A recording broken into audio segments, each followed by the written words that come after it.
I was in Spain when I was a kid. I was 3 years old, so I've been told. And Pepe, the pepper farmer, wanted to show the best of Spain for us. We were down in Granada, and I was taken to a midnight show, and was totally taken by this art form. So I was practically climbing up on stage to do some palmas with the artists. I have no clear memory of this myself, but after that it's been told that I had been going like every week, nagging on my family about when can I start, I want to dance, I'm going to be a flamenco dancer. So when I was 5, I had the possibility to start dancing in Helsinki, where I was living then. And with this amazing lady called Anneli Uronen, who's still, I think she's living in Spain now though, but she's like in her best years, around 80 or something like that. And that's where I started. And then I was 10 when we moved here to Sweden, and I actually quit dancing because there were so many things going on. I had to learn languages and, you know, all these changes. So I thought, okay, well, that's it. And then maybe 10 years later, it was 2005, I saw a poster of the Nordic Flamenco Festival. And I went to Dansens Hus, which is the main stage for contemporary dance here in Sweden, and got the last return ticket to see La Yerba Buena. And it was like, it had already rung in. And then they come from the ticket counter saying, I have one ticket for you, here you go. And from the first chord of the guitar, it was like, okay, this is what I need to do. And I was studying environmental sciences and thinking, okay, I'll work with the geography or environmental sciences and that kind of things. But no, I started dancing 10-15 hours a week and ended up studying dance pedagogics in the Dance and Circus University in Stockholm, and traveling to Spain since 2006 practically. So yeah, that's it.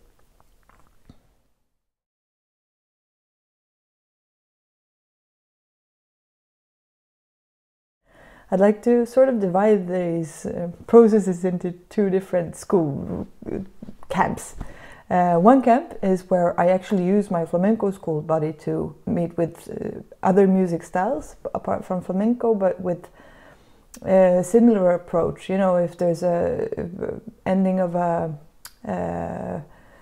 verse or something like that, then I make a remate, you know, in this way, as like a musician, you could say, in one way.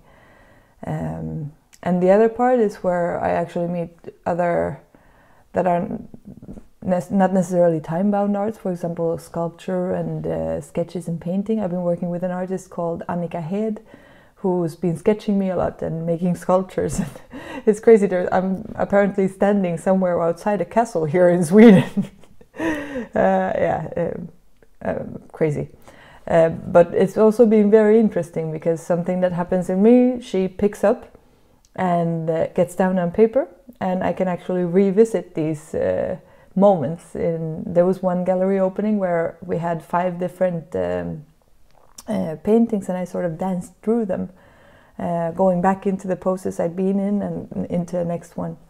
I've also put a microphone on some of the sculptures because there are this really strong iron head that have a nice sound to them.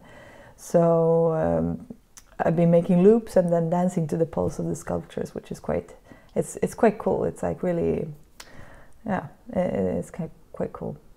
And well, then a guitarist I've been working with a lot, Per Lenner, he also went into sound arts and made this composition that he said, oh, this is a martinete, and he made it with these glitch sounds and different things. And that combined with a staircase at office space that I had for a while, where I was always sitting on applications and writing and writing and writing. And I thought, okay, I have to do something creative.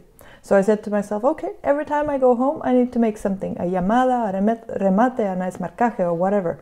But before I get to go home, after an office day, I need to do something.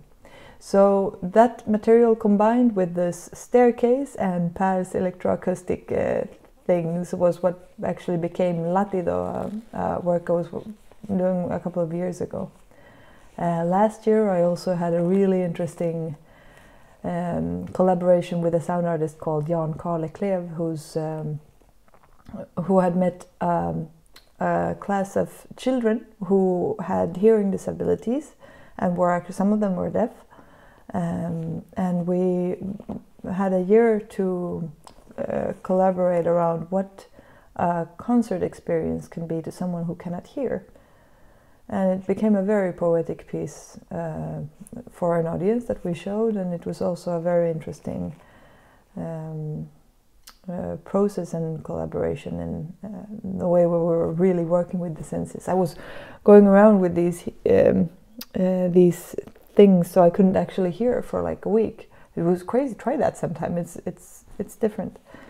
So that's a couple of different projects. Maybe you can choose one or have them all.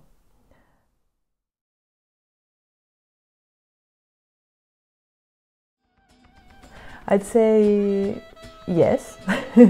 There's always something about this collaborative part and this interactiveness that I love a lot.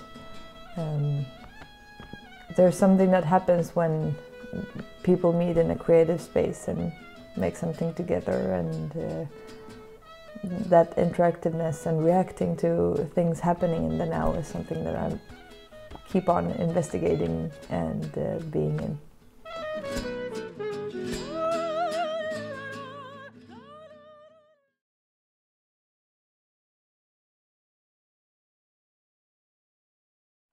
It's a huge difference if it's like a big arena space with like thousands of people, or if it's 50 people in a small cozy theater.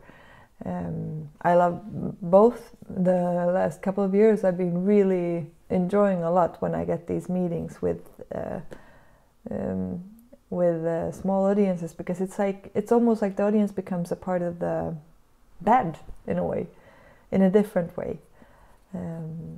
And then, of course, in all the space-specific things I've been doing, there's of course a lot of things that happen. I remember one time I was this much away from an elevator, and all of a sudden, in the middle of what we were doing, the elevator doors open, and out comes a lady in a wheelchair and a bright orange jacket, and she wanted to see the show.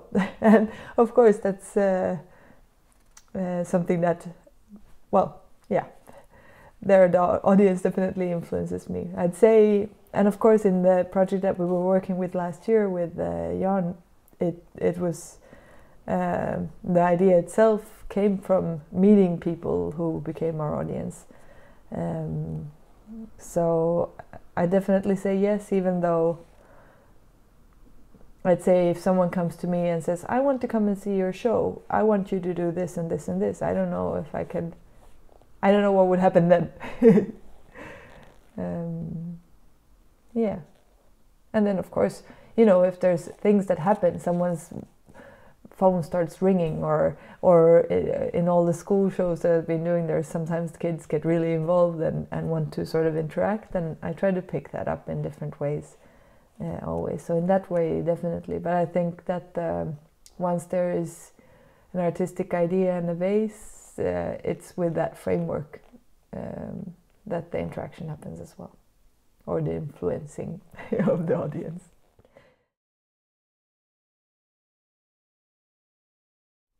Yeah, definitely. The last couple of years, I've been a lot in the world of Yin Yoga and Qigong, and that sort of has changed my dance a lot,